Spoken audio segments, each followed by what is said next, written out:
우리는 데살로니가 교회를 함께 살펴보고 있습니다. 3주밖에 바울과 그리고 실라, 디모데가 머물지 않았는데 그럼에도 불구하고 그들 안에는 믿음의 역사와 또 사랑의 수고와 또 소망의 인내가 그들 가운데 넘쳐 있었습니다. 성령님의 임재에 대해서도 그들이 잘 알고 있었습니다. 속으로는 확신이 있었고 또 겉으로는 능력이 나타나는 교회가 데살로니가 교회였습니다. 또 복음에 대하여서 복음을 알아보는 눈도 그들에게 있었습니다. 뿐만 아니라 복음의 사역자들을 잘 섬기는 모습이 그들에게 있었습니다. 말씀으로 그들을 위로하려고 디모데를 보냈습니다. 그런데 오히려 디모데로부터 오는 소식은 그 마음이 오히려 더 위로를 받게 되었습니다. 이러한 것이 바로 데살로니가 교회였고, 우리는 어떻게 이렇게 놀라운 교회가 되어질 수 있을까 생각해 보았습니다. 그랬더니 어제 말씀이었는데요, 2장 1절에 그 비결이 있었어요. 너희가 마땅히 어떻게 행하며 하나님을 기쁘시게 할 수 있는지를 배웠고, 그리고 그대로 행하였고, 더욱 많이 힘쓰는 마음이 그들에게 있었다. 이렇게 성경은 우리에게 이야기하고 있습니다. 배웠는데요, 배운 것으로 그친 것이 아니라 배운 것을 어떻게든지 행하려고 했고요, 또 행하되 그냥 행하는 것이 아니라 마음으로 힘써 행하려고 했고요, 이러한 놀라운 열매들이 그들에게 맺혀지게 되어지는 거예요. 오늘 본문은 죽은 자의 부활에 대하여서 또 주님이 강림하시는 때와 시기에 대해서 이야기하고 있습니다. 데살로니가전서 4장 13절에서부터 시작해서 18절까지는 죽은 자의 부활에 대해서 이야기합니다. 그리고 5장 1절에서부터 시작해서 11절까지는 주님이 강림하시는 때와 시기에 대해서 이야기합니다. 오늘 우리는 좀 5장에 집중해서 함께 살펴볼 필요가 있겠습니다. 1절에 있는 말씀입니다. 우리 함께 읽어볼게요. 시작. 형제들아, 때와 시기에 관하여는 너희에게 쓸 것이 없음은. 오늘 보면 때와 시기라고 하는 표현이 나오지요. 즉 주님이 오시는 때와 시기에 대해서 데살로니가 교회 교인들은 참 궁금해했습니다. 주님이 오시는 때 어떤 일들이 벌어지는가, 이것에 대해서 관심이 많았단 말이에요.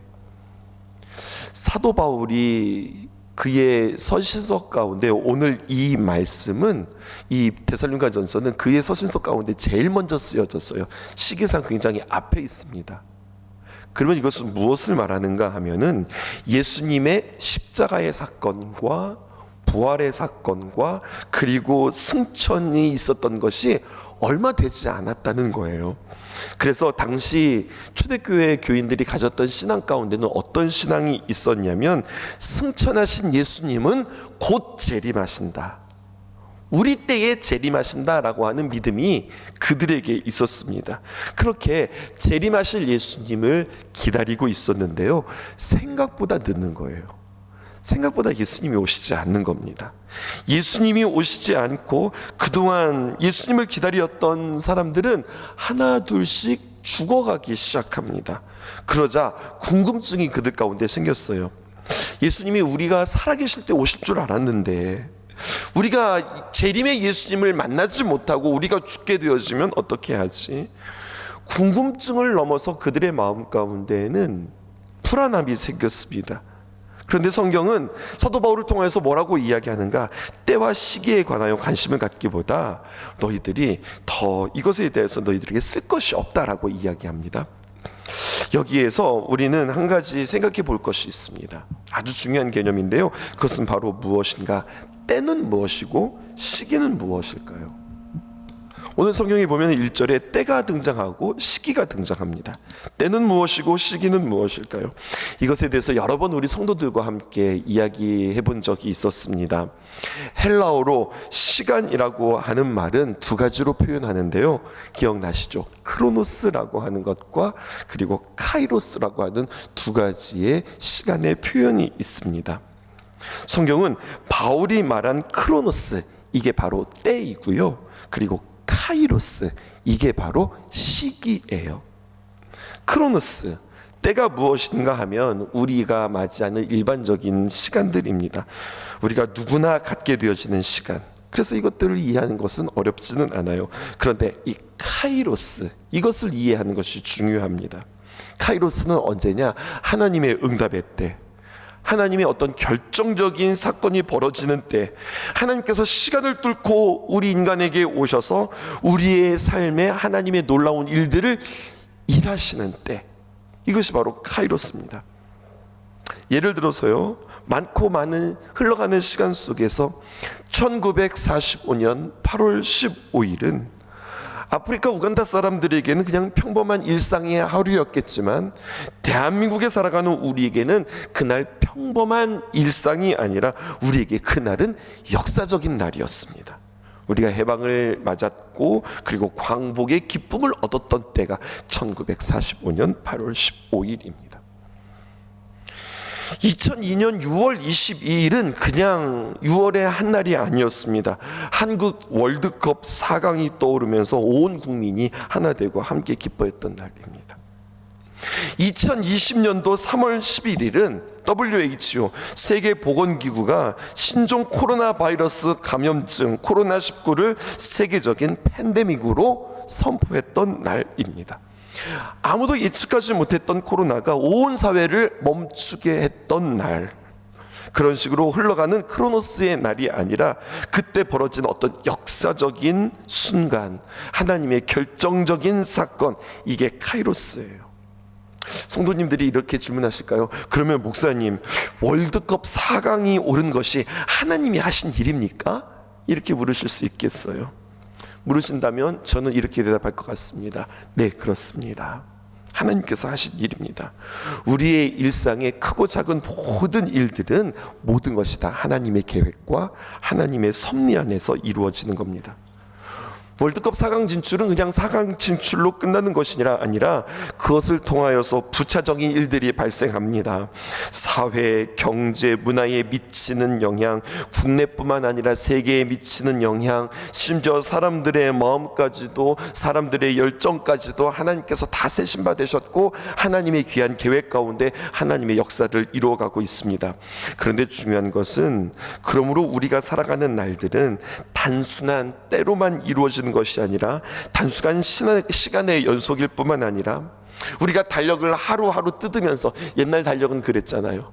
한 장 한 장 뜯으면서 우연히 의미 없이 그냥 그렇게 흘러가는 시간이 아니라 우리 가운데는 하나님께서 개입하는 결정적인 사건이 등장하고 우리의 인생에서 맞이하는 걸림돌, 또 우리의 인생에서 맞이하는 디딤돌, 이러한 모든 사건과 일들을 통해서 최종적으로 하나님의 새 하늘과 새 땅을 맞이하기 위한 징검다리 돌입니다. 이렇게 이야기하고 싶은 거예요.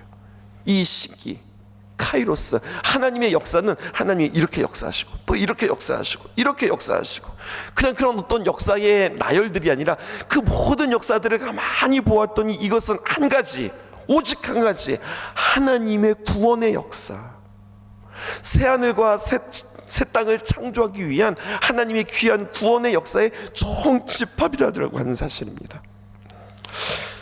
우리는 이것을 보고 또 우리 자신들을 함께 생각해 볼 필요가 있습니다. 아, 주님의 때가 오고 있구나. 우리가 이것을 알아야 하는 겁니다. 그래서 많은 사람들은 시기를 읽는 것을 중요히 여겨요. 때를 그냥 살아가는 것이 아니라 과연 이 때가 하나님의 귀한 역사를 위한, 하나님의 구원의 날을 위한 귀한 때구나, 이것을 보는 눈이 굉장히 중요하죠. 그런데 오늘 성경을 보세요. 이게 이렇게 중요한 건데, 때와 시기를 분별하는 것은 참 중요한데 사도 바울은 뭐라고 이야기합니까? 그런데 이 때와 시기에 관하여서 너희에게 쓸 말이 참 많아, 이렇게 이야기해야 할 텐데 사도 바울은 뭐라고 이야기하면, 쓸 게 없어. 이 때와 시기에 대해서 너희들에게 쓸 것이 없다라고 이야기합니다. 아니, 이 중요한 이야기를 왜 쓰지 않았을까요? 왜 때와 시기에 대해서 몰라도 되는 것처럼 그렇게 이야기하는 걸까요? 잘 들어보십시오. 결국 우리는 누군가 평상시에 살아가는 우리들의 모습대로 우리는 주님을 맞이할 사람들이라고 성경은 우리에게 이야기해요. 뭐 주님의 오시는 날이 있다 라고 하면은 마치 종말론자들처럼 무슨 옷을 준비하고 뚫어지게 그날을 준비하면서 그날을 맞이하는 것이 아니라 우리 성도들은 그 주님의 날, 아침에 그냥 토마토 주스 먹고 점심에 열무에다가 고추장 이렇게 비벼서 계란 올려서 밥 비벼 먹고, 그러다가 부지런히 출근하다가 방 청소하다가 빨래 개다가 밭에서 농사 일을 하다가 교회에서 설교 준비하다가 성도들 신방하다가 운전하고 어디를 가다가, 그렇게 우리의 일상 속에서 어느 날 우리는 주님을 만난다고 하는 사실이에요. 그러므로 구원을 얻은 자들은 우리의 일상의 삶 자체가 주 안에서 주의 은혜로 구원을 얻을 자의 삶으로 살아가야 된다는 이야기예요. 근데 그때와 그 시기는 중요하지 않아요. 오늘 우리에게 허락한 그날에 대하여서 내가 오늘 주님을 기다리는 마음으로, 주님 사랑하는 마음으로 오늘 와도 나의 모습에 주님 부끄러움이 없겠다라고 하는 모습으로 오늘 하루하루를 살아야지, 그날과 그때를 알고 평상시에는 아무렇게 살다가 그때 그냥 막 뭔가를 준비한다든지, 아니면 그날을 위해서 만사 모든 것들을 다 포기하고 그냥 그날만 바라보면서 산다든지, 아니 내일 모레 주님이 오신다는데 내가 지금 학교 갈 일이 있겠어? 내가 열심히 일할 필요가 있겠어? 그날을 준비해야지 이러면서 우리 모든 일상들을 다 포기한다거나, 이것은 바른 주님을 대하는 태도가 아니라는 겁니다. 그날 그 시기가 있다는 게 중요하지, 그날과 그 시기를 아는 게 중요한 것은 아니다. 말이 좀 어렵지만 이 말은 굉장히 중요한 겁니다. 그날이 있다는 것이 중요하지만 그날을 알고서 그날을 카운트다운하면서 준비하는 것, 그게 아니라 우리의 일상이, 우리의 삶이 주님 오시는 그날을 맞이하는 것이다. 오늘 성경은 우리에게 이렇게 가르쳐 줍니다. 2절 보실까요? 주의 날이 밤에 도둑같이 이룰 줄을 너희 자신이 자세히 알기 때문이라. 너희들에게 자세히 알려주지 않은 까닭은, 굳이 내가 쓰지 않은 이유는 무엇인가? 그날이 밤에 도둑같이 이룰 줄을 너희가 알기 때문이다. 이렇게 이야기하고 있어요. 주의 날이라고 표현되어져 있죠. 이 주의 날에 대한 여러 가지 많은 표현들이 있습니다. 주의 날을 그리스도의 날이라고도 하고, 주님의 때라고도 하고, 구약에서는 여호와의 날이라고도 하고, 다시 오실 그날, 구원의 날, 심판의 날, 바로 그날, 많은 의미들이 담겨 있던 이 날, 속히 오게 되리라고 기도했던 그날, 그날이 어떻게 온다고 그래요? 도둑같이 온다고 그래요. 도둑이 예고하고 올까요? 그렇지 않죠. 내가 언제 몇 시에 어떻게 갈 테니까 준비하고 있어, 이건 도둑이 아닌 거잖아요. 도둑 언제 올지 몰라요. 그러니까 주님 오시는 그날을 예측 불가하다라고 우리에게 이야기해 줍니다. 그런데 모르기 때문에 우리는 어떻게 해야 할까요? 우리가 오늘부터, 오늘을 주님을 만나는 그때를 준비하면서 살아가는 그때로 우리는 살아가야 된다는 겁니다. 근데 중요한 건 뭐냐면요, 도둑같이 오는데 너희 자신이 자세히 알기 때문이다, 이렇게 표현하고 있어요. 도둑같이 오는 것에 대해서 너희들이 누구보다도 잘 안다라고 이야기하는 거예요. 사도 바울에게 이들은 3주의 시간 동안 더 쓸 것이 없을 정도로 자세히 배웠다, 이렇게 이야기합니다. 그런데 한번 고민을 해봤어요. 여러분, 우리가 복음에 대해서, 하나님에 대해서 말씀을 처음 듣는데, 새신자들을 만나서 우리가 처음 하나님의 말씀을 가르치는데 그들에게 가르쳐주는 내용이 있을 거 아니에요. 근데 내용 가운데 재림부터 가르쳐줘요? 그렇지는 않아요. 딱 만나면 우리의 하나님은 누구신지 신론, 또 우리가 어떤 존재인지 죄론, 그런 우리에게 예수님께서 어떻게 오셨는지 기독론, 그리고 예수님께서 오셔서 우리에게 무엇을 주셨는지 성령론, 그리고 그 성령의 열매로 무엇이 세워졌는지 교회론, 그리고 그 교회의 구원 사역이 무엇인지 선교론, 그리고 우리 재림의 때, 마지막 날 주님의 때, 이것을 가르쳐주는 것이 순서입니다. 굳이 순서를 따진다면. 그래서 이 재림에 관한 이야기들은 만약에 우리가 커리큘럼을 짠다면 거의 끝부분에 해당되어지는데, 여러분, 이 데살로니가 교회에는 얼마 동안 이 지도자들이 있었다고요? 3주밖에 없었다고요. 따로 교회를 세운 지 3주밖에 지나지 않았는데 어떻게 그들이 주님의 재림의 때와 그 시기까지 어떻게 그렇게 예측할 수 있는, 자세히 알 수 있는 그러한 신앙의 순이 그들에게 있었을까? 방법은 딱 한 가지예요. 사도 바울이 열심히 가르쳤겠죠. 근데 열심히 가르친 것으로만 끝난 것이 아니라 그들이 열심히 배웠겠죠. 열심히 배우는 것뿐만 아니라 나의 삶을 변화시키는 하나님의 귀한 말씀, 하나님의 능력으로 그들은 고백했겠죠. 그리고 중요한 것은 앞에서도 이야기했지만 그 배운 말씀을 그냥 배운 것으로 끝난 것이 아니라 그 말씀을 지켜 행한단 말입니다. 3주라고 하는 시간을 묵상해 보았습니다. 결코 길지 않습니다. 하지만 짧지도 않구나라고 하는 생각을 하게 되었어요. 가르치는 자나 배우는 자나 정말 이 말씀을 진리의 말씀으로 나를 이끌어가는 생명과 같은 귀한 말씀으로 받아들일 때 3주 결코 짧지 않아요. 사람의 습관을 바꾸는 숫자가 바로 21일이랍니다. 계산해 보니 3주입니다. 3주가 습관을 바꾸는 가장 짧으면서도 확실한 시간이라고 그래요. 그보다 빠른 시간은 사람의 습관을 잘 바꾸지 못한다고 그럽니다. 그러니까 21일을 우리가 열심히 매일매일 어떤 규칙적인 반복과 루틴을 만들면 그것이 내 몸에서 자연스럽게 배워서 이제 그것을 할 수 있게 되어진다고 이야기하는 거예요. 그러니까 운동하시는 분들이나 다이어트 하시는 분들이나 제일 중요하게 생각하는 기간이 바로 3주라고도 이야기해요. 이것을 말씀으로 적용해 보면 어떨까요? 우리가 하나님의 귀한 말씀을 배웠어요. 그리고 그 말씀을 똑같이 적용하고 훈련하는데 21일. 그러면 그 말씀은 내 말씀 되겠구나, 이런 생각이 드는 거예요. 3절 보실까요? 또 다른 표현이 있습니다. 그들이 평안하다 안전하다 할 그때에 임신한 여자에게 해산의 고통이 이름과 같이 멸망이 갑자기 그들에게 이르리니 결코 피하지 못하리라. 주님의 날에 대해서 또 멸망의 날이라고 표현하며 이번에는 앞에서는 도둑이 임하는 날이라고 표현했다면 두 번째는 여성의 해산의 고통으로 표현하고 있습니다. 2절에서는 도둑과 같이 임한다. 3절에서는 임신한 여자에게 해산의 고통과 같이 이른다라고 이야기했어요. 이 두 가지가 비슷해 보이지만 마지막 날이 올 때, 주님의 날이 올 때 어떻게 오는지 2절은 도둑과 같이, 무슨 말입니까? 아무도 모른다 라고 이야기했다면, 그런데 3절에 임신한 여인의 해산의 고통은 어떻게 오는 거예요? 언제일지는 모르지만 분명한 사실 하나는 거의 다 찼구나, 내가 아이가 날 때가 됐구나, 아이가 나올 때가 되었구나, 정확하게 그 날짜는 알지 못하지만 느껴지는 거예요. 어떻게 알 수 있을까요? 점점 배가 오르는 것을 보면 알 수 있어요.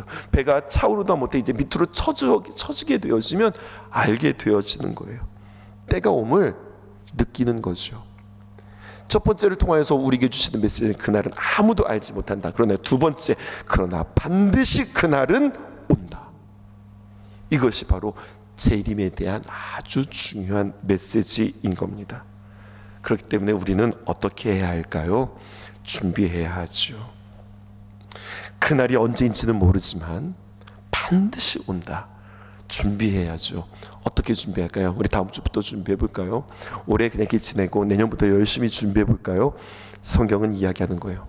오늘 우리가 이 메시지를 우리가 들었으면, 오늘 우리가 이 재림에 대하여서 알았으면, 그날은 아무도 알지 못한다, 그러나 반드시 온다, 이것을 알았다면, 또 이 세상의 징조들을 우리가 볼 줄 아는 눈이 있다면, 내 배가 점점 차오르는 것처럼 이 시대가 편안한 시대라고는 하지만 평안이 없는 시대, 사람들의 마음과 심성과 그리고 모든 생활의 양태를 볼 때에 주님 오실 날들이 멀지 않았구나, 이것을 우리가 바라보면서 우리의 일상에 주님께서 우리에게 주신 날들에 대해서 우리는 최선을 다하면서 살아가지만 주님 오실 날들을 우리가 기다리면서 살아가는 삶이 우리에게 필요하다는 겁니다. 어떻게 준비한 마음으로 살아갈까요? 4절에서 11절 우리가 읽으면 맞춰지게 되어질 것입니다. 우리 함께 교독하면서 읽어보십시다. 형제들아, 너희는 어둠에 있지 아니하매 그날이 도둑같이 너희에게 임하지 못하리니. 너희는 다 빛의 아들이요 낮의 아들이라. 우리가 밤이나 어둠에 속하지 아니하나니. 그러므로 우리는 다른 이들과 같이 자지 말고 오직 깨어 정신을 차릴지라. 자는 자들은 밤에 자고 취하는 자들은 밤에 취하되 우리는 낮에 속하였으니 정신을 차리고 믿음과 사랑의 호심경을 붙이고 구원의 소망의 투구를 쓰자. 하나님이 우리를 세우심은 노하심에 이르게 하심이 아니요 오직 우리 주 예수 그리스도로 말미암아 구원을 받게 하심이라. 예수께서 우리를 위하여 죽으사 우리로 하여금 깨어 있든지 자든지 자기와 함께 살게 하려 하셨느니라. 그러므로 피차 권면하고 서로 덕을 세우기를 너희가 하는 것 같이 하라. 아멘. 기도하겠습니다. 주님 다시 오실 때까지 나는 이 길을 가리라. 좁은 문 좁은 길 나의 십자가 지고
길을 기억하시고